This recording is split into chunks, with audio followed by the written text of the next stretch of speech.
Assalamualaikum warahmatullahi wabarakatuh. Alhamdulillah hamdan katsiran thayyiban mubarakan fi mubarakan alaihi kama yuhibbu rabbuna wa yardah. Asyhadu an la ilaha illallah wahdahu la syarikalah wa asyhadu anna Muhammadan abduhu wa rasuluh. Allahumma shalli wa sallim wa barik ala Muhammad amma ba'd.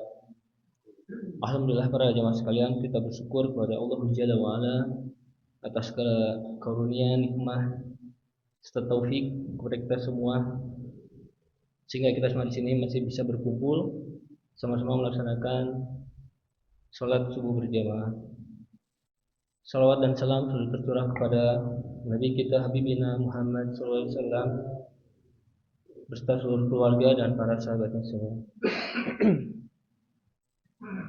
Alhamdulillah para jamaah sekalian, kita sudah memasuki hari ke-8 di bulan Ramadan. Ini merupakan salah satu bentuk-bentuk pensyariatan dalam agama kita bulan Ramadan ini. Maka dalam pensyariatan ini adalah hukumnya wajib. Apa itu syariat? Syariat merupakan ringkasnya merupakan aturan-aturan dari Allah Subhanahu wa taala berupa seperti hukum-hukum, perintah-perintah serta larangan-larangan. Syekhul Islam Ibnu Taimiyah rahimahullah dalam Majmu' Fatawa, beliau menjelaskan bahwa seluruh bentuk syariat yang Allah turunkan, yang Allah buat, itu pasti ada hikmahnya.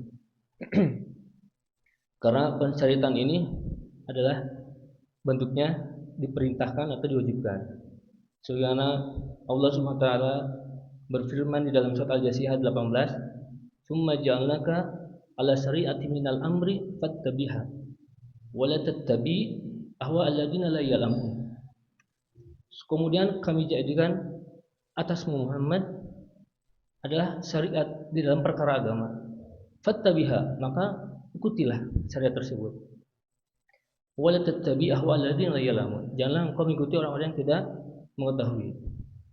Oleh karenanya Al-Imam Ibnu Katsir rahimahullah, beliau menjelaskan ayat tersebut, maksudnya wahai Nabi SAW, ikutilah apa-apa yang Rabbu wahyukan untuk beribadah kepadanya, serta berpalinglah dari orang-orang yang berbuat musyrik. Oleh karenanya para jamaah sekalian, salah satu bentuk pensyariatan ibadah puasa ini Allah perintahkan kepada kita di tahun kedua Hijriah, di bulan Sya'ban kalau tidak salah. Allah perintahkan bulan Ramadan ini, bersama dengan itu Allah berikan keutamaan-keutamaan yang besar. Banyak sekali keutamaan di bulan Ramadan bagi para hamba, bagi untuk kita semua. Dari sekian banyak keutamaan di bulan Ramadan, salah satunya Allah memberikan pahala yang tanpa batas. Kenapa seperti itu?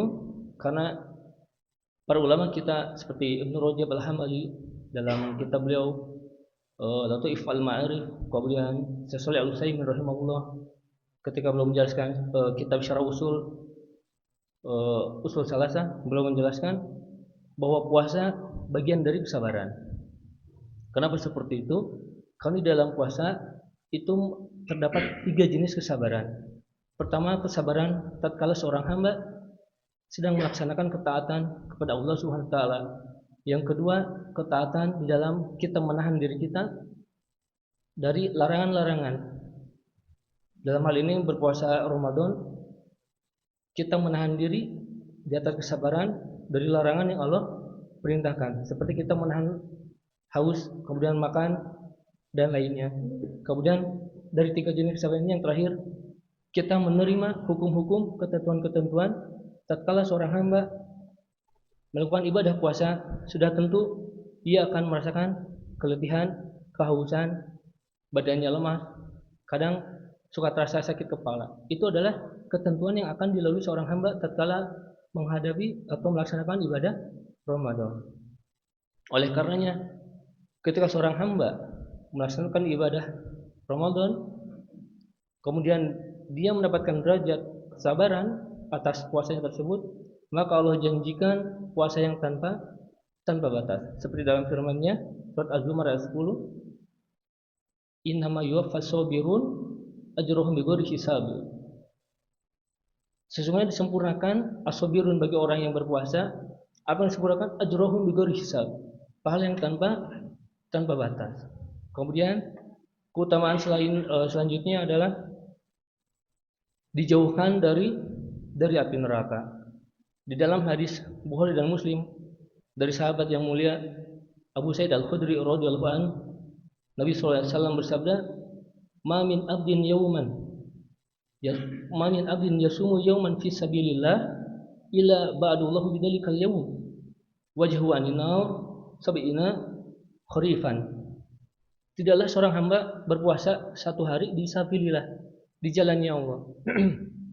Maksudnya beribadah dengan mengikhlaskan kepada Allah serta sesuai dengan tuntunan Nabi SAW, maka Allah dijaminkan dirinya untuk dijauhkan dari api neraka. Di dalam kitab Fathul Bari dijelaskan bahwa sab'ina kharifan itu maksudnya 70 tahun perjalanan. Kemudian salah satu keutamaan puasa lainnya adalah di dalam hadis yang sanadnya hasan dari Abu Hurairah radhiyallahu anhu dijelaskan ada dua orang laki-laki, keduanya baru masuk Islam dari suatu perkampungan di suku Qudoah. Kemudian salah satu di antara dua orang ini qadarullah Allah wafatkan dalam keadaan syahid. Yang satu lainnya Allah panjangkan umurnya 1 tahun ke depan.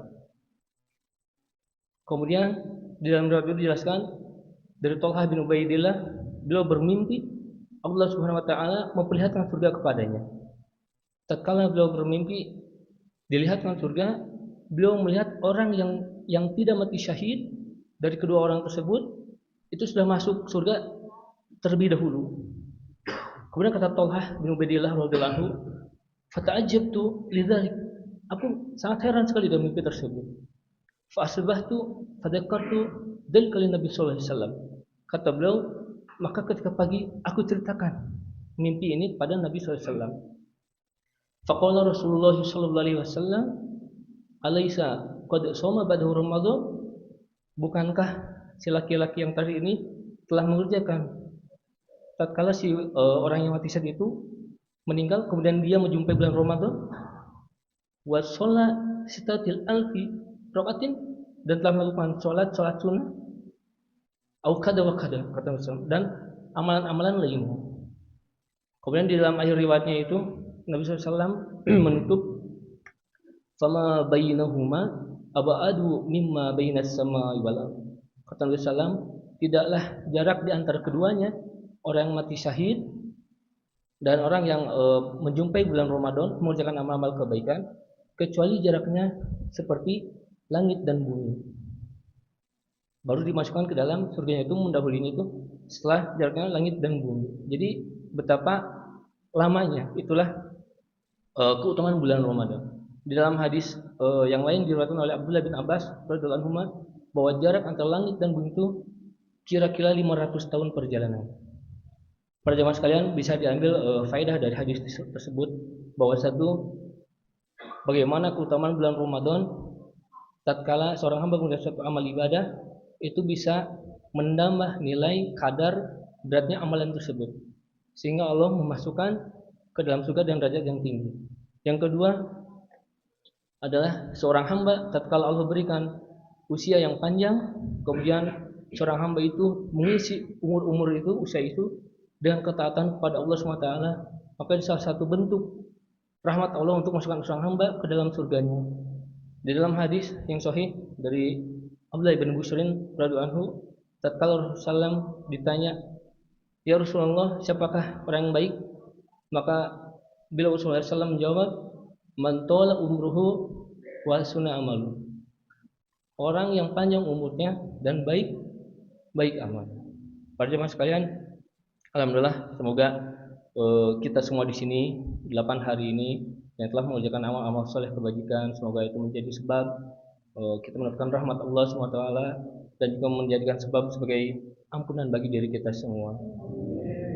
Kiranya itu para jemaah sekalian yang dapat saya sampaikan, semoga semua menjadi manfaat terkhusus bagi diri saya sendiri dan selebihnya untuk para jemaah sekalian. Hadza wallahu a'lam Billahi taufiq wasyadad. Subhanakallahumma bihamdik, asyhadu an la ilaha illa anta, astaghfiruka wa atubu ilaik.